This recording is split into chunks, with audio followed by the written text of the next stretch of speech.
Welcome back to another episode of Rock Boys Football. Late Friday night, some massive news for the Miami Hurricane fans as former Wisconsin defensive back Xavier Lucas, who was not allowed to enter the transfer portal as Wisconsin was holding up his paperwork, largely takes matters into his own hands. Says, all right, I'm just going to leave Wisconsin. I'm going to enroll in classes with the Miami Hurricanes. And it sounds like he's on track to play for the Miami Hurricanes in 2025. There's a couple of conversations you want to have. The one I'm most excited about is we're going to dive a little bit into the film and talk about what Xavier Lucas brings to Miami. We're going to pull up that depth chart and start playing around with what it might look like for Miami going into 2025. I'll say this right off the bat. Late Friday night, I got up here and said, all right, he played boundary cornerback for Wisconsin as a true freshman in 2024. I predicted that he would go back to safety for Miami in 2025. Over the last 24 hours, I've dove into some of the Wisconsin film for Xavier Lucas.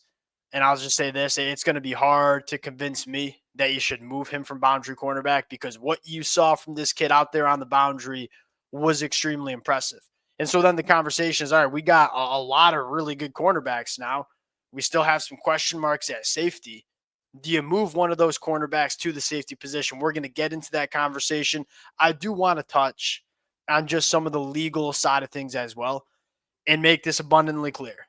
If y'all are looking for better analysis in terms of the legal side of things, there's probably a lot of people that know this better than me. I ain't got no law school background, very little legal background, but from what I've followed within the sport of college football over the last couple of years, I'll say this.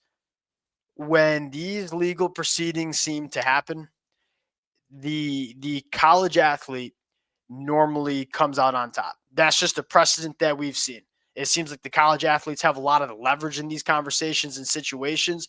And you look at the legal side of things, Wisconsin is going to argue two different things. One, that Xavier Lucas was illegally tampered with, and that meaning that he wasn't in the transfer portal, but a member of the Miami Hurricanes program reached out to Xavier Lucas.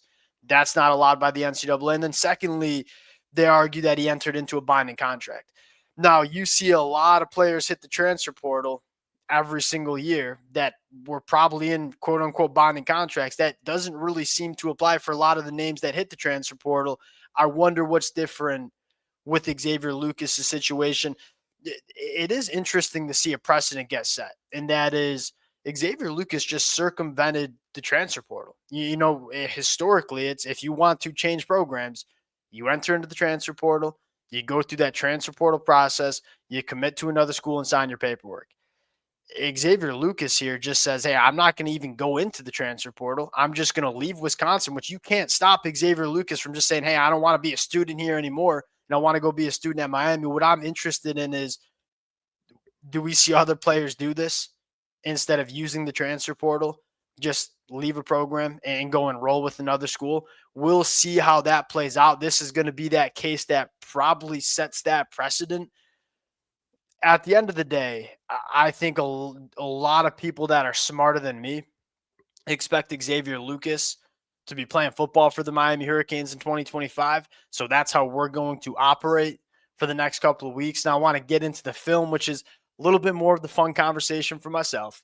Before we get into it, as always, the Miami Hurricane fans would love to hear from y'all in the comment section. It's been really fun talking this program in the portal on the recruiting trail.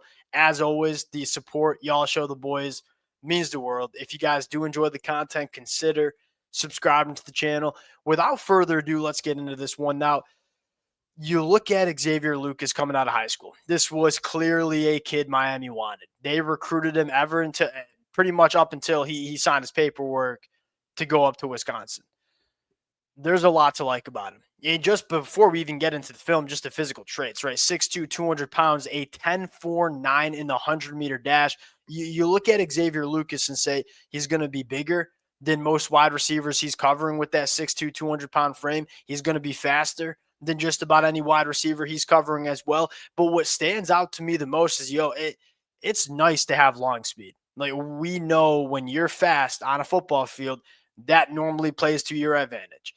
But when you're evaluating guys at the wide receiver or cornerback spot, how smooth of a mover you are, I think is really important too, especially at that cornerback spot where, hey, not only do you have to run vertically with wide receivers, which it helps to have that 10-4-9 in the 100-meter dash in the back of your pocket, but you also have to be able to change direction and be a smooth athlete and stay in the hip back pocket.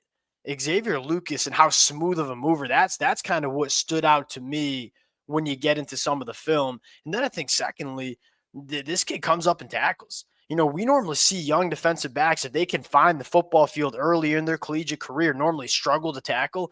Xavier Lucas missed 6% of his tackles at Wisconsin in 2024, an extraordinarily low number. And you start getting into the film, this is where it gets fun for me. Number one, 3rd and 9 right here. We're going to drop back in zone coverage. Xavier Lucas on the top of your screen right here.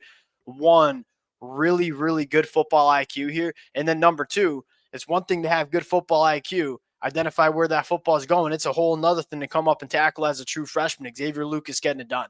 Right top of your screen right here. Eyes in the backfield. Very, very quick to diagnose. And I don't blame Nebraska for saying, hey, let's go get the ball out in space real quick and attack this young defensive back, see if he can make a play in space. Really, really composed. This is exactly how it should look.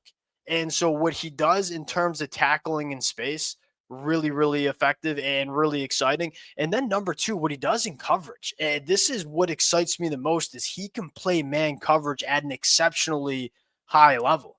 You see Wisconsin here, they're going to go to that cover one look. They're going to leave Xavier Lucas, top of your screen right here, pretty much on an island on a 5th-year senior wide receiver, Isaiah Nayor, who's 6'2", 210 pounds. Really, really good work here. I mean, what you're going to see from Xavier Lucas is, one, we're going to win at the line of scrimmage. And then number two, you probably want to see him get around to play the football, but there's no panic in his game. And that's the thing you see young defensive backs struggle with the most is, hey, when that football is in the air and I'm in that trail position, I normally panic and I normally go pick up a pass interference or not play the football. What Xavier Lucas does, and again, you probably want to see him get his head around, but he squeezes Isaiah Nayor right to the boundary. He's going to make it be perfect if you want, and it ends up going, you're out of bounds. This is a win for Xavier Lucas. Squeezing him to the boundary. Zero panic in his game. And then you continue to dive into some of the reps when he got that start against Nebraska. A lot of man coverage they asked him to play. Did it at a high level. Top of your screen right here, 2nd and 10. I mean, one thing I love is, look, we know we can run with any wide receiver down the field, but we're just going to stay. I mean, that's a blanket. That is 0-0 separation right there from Xavier Lucas. And you continue to work through some of the film, and it's all over the place. Once again, we're going to go man coverage, Xavier Lucas, top of your screen, right in the hip back pocket of the wide receiver. Extremely, extremely impressive. Not only long speed, right? He's really big. He's really fast. We know that. But how smooth he is as a mover, the ability to mirror what wide receivers are doing in man coverage, that's really, really impressive stuff from Xavier Lucas. And now the interesting part is you get into the depth chart and say, all right, how does this shake out for Miami in 2025? You got 5 cornerbacks that you love, right? OJ Frederick, Emmanuel Carnley, Charles Brantley, Ethan O'Connor, and Xavier Lucas. Now, what I'm thinking here is, all right, we got completely different problem than what we had 12 months ago. 12 months ago, we were like, we don't even know if we have 2 or 3 players that we trust in the back end as a whole. Now it's, 6 or 7 names. How does it shake out? The way I look at it here, you got 5 really good cornerbacks in OJ Frederick in the 4 transfer portal additions. You probably want to move at least one of them to the safety spot, because that's probably still the position that if you were kind of play around with this depth chart and say, all right, we're going to put Xavier Lucas at the cornerback spot, you're moving either Zaquan Patterson or Markeith Williams to the safety spot. And again, very well, Zaquan Patterson could be a guy for Miami, which going into year 2, we expect him to get better. That could be a situation. Then maybe you start playing around with cornerbacks, moving to the nickel. At the end of the day, this immediately becomes one of the biggest storylines for Miami.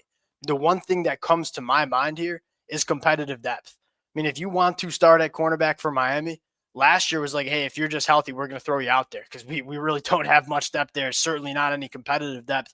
Now it's like, hey, if you want to play cornerback for Miami, you better be really good. because we know what OJ Frederick can do. We know what Charles Brantley can do. Emmanuel Carnley is an emerging elite cornerback. Ethan O'Connor played phenomenal as a redshirt freshman at Washington State. So many big names that you got to be great if you want to play boundary cornerback. But if you're Mario Cristobal, if you're Corey Heatherman, you're probably trying to get all these good football players on the field at the same time, which probably means you're playing around with Xavier Lucas going to safety. Maybe you're putting Xavier Lucas in the nickel because he's really good around the line of scrimmage. A lot of different scenarios, a lot of different ways this could shake out. Really good get for Xavier Lucas. I think now you look at the secondary and say it looks to be on paper one of the best really in the ACC now, which is crazy because it was the worst in the ACC last year. Really exciting for the Miami Hurricanes. We'll close it out there. Again, appreciate you guys rocking with it. If y'all do enjoy the content, consider subscribing to the channel. We'll talk to y'all later. Peace.